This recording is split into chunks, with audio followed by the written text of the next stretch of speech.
Praise the lord. ప్రభునందు ప్రియమైన సహోదర సహోదరులందరికీ నా హృదయపూర్వక వందనములు తెలియజేస్తున్నాను. మీరందరూ బాగున్నారా?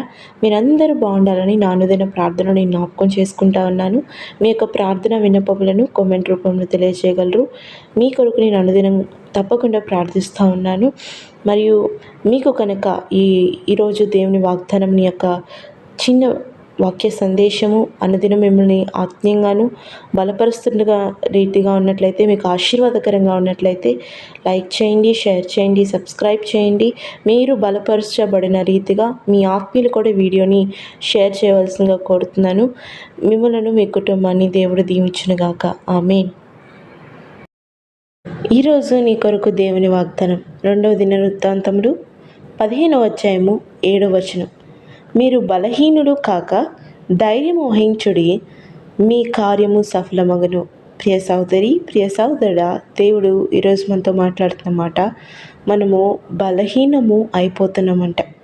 మన జీవితంలో మనకి ఎదురయ్యే బలహీనమైన ఘట్టములలో, బలహీనమైన పరిస్థితులను బట్టి మనుషుడు బలహీనుడైపోతున్నాడు.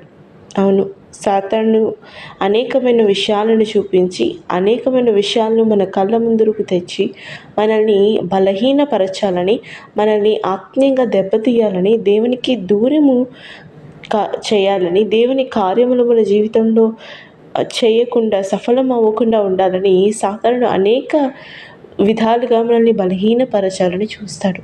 అలాంటప్పుడు దేవుడు ఏం చెప్తున్నాడంటే, ధైర్యము తెచ్చుకునుడి, ధైర్యము వహించుడి అని చెప్తున్నాడు. అవును, మనకి కొన్ని సందర్భాల్లో మనం చూస్తే మనకి ధైర్యము కోల్పోయే పరిస్థితి, ధైర్యము మనకి కోల్పోయే పరిస్థితిని మనం ఎదుర్కొంటూ ఉంటాం.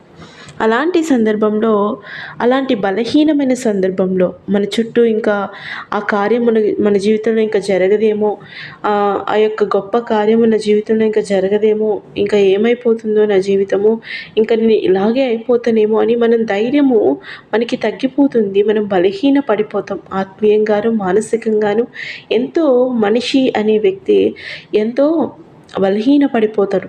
కానీ దేవుడు కార్యం మన జీవితంలో సఫలం అవ్వాలంటే, దేవుడు మన కార్యాలని, దేవుడు మన జీవితంలో సఫలము చేయాలి అంటే, మనం చేస్తున్న ఆ యొక్క ప్రయాసకు తగిన ప్రతిఫలాన్ని, ఆ యొక్క ఫలాన్ని మనము అనుభవించాలంటే, మనము ప్రతి సమయంలోనూ ధైర్యంగా ఉండాలంట. అవును, నీతిమంతుడు సింహం వలె ధైర్యంగా ఉంటాడని దేవుని వాక్యం సెలవిస్తుంది. ఎవరైతే ఆయన వాక్యానికి అనుగుణంగా, ఆయన వాక్యాన్ని అనుసరిస్తూ నీతి కలిగి, ఆయన యొక్క నీతిని అనుసరిస్తూ జీవిస్తారో వాళ్ళకి దేవుని పైన పరిపూర్ణమైన విశ్వాసం ఉంటుంది. కనుక బలహీనమైన పరిస్థితులు వాళ్ళు ఎదుర్కొన్నా, అధైర్యపడిపోయే పరిస్థితులు గుండా వాళ్ళ జీవితం వెళ్ళినా కూడా వాళ్ళు ఎప్పుడూ ధైర్యంగా ఉంటారు. ప్రియ సహోదరి, ప్రియ సహోదరుడా, ఎటువంటి పరిస్థితులు గుండా నువ్వు వెళ్తున్నావు?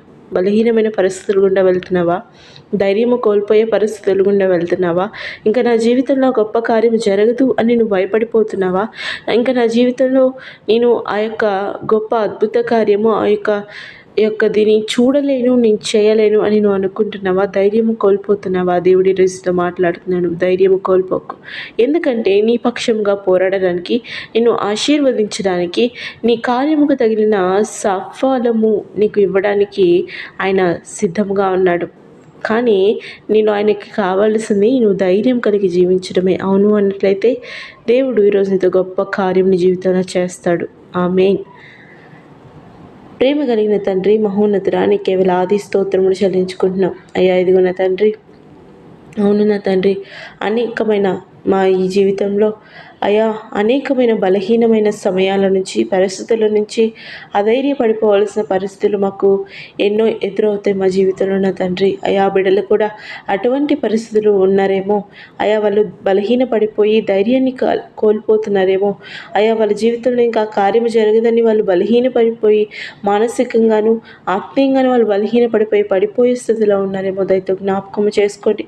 అయా, నీతిమంతుడు సింహము వలె ధైర్యంగా ఉన్నట్లుగా అయా, వాళ్ళు నీ నీతిని అనుసరిస్తూ అయా విశ్వాసము కలిగి, ధైర్యము కలిగి వాళ్ళ జీవితంలో గొప్ప కార్యాలు వాళ్ళు చూడడానికి, చేయడానికి మీరు కృపను అనుగ్రహించమని, నామను మహిమపరచుకోమని యేసు నామమున ప్రార్థించి వేడుకొంచున్నాము నా తండ్రి.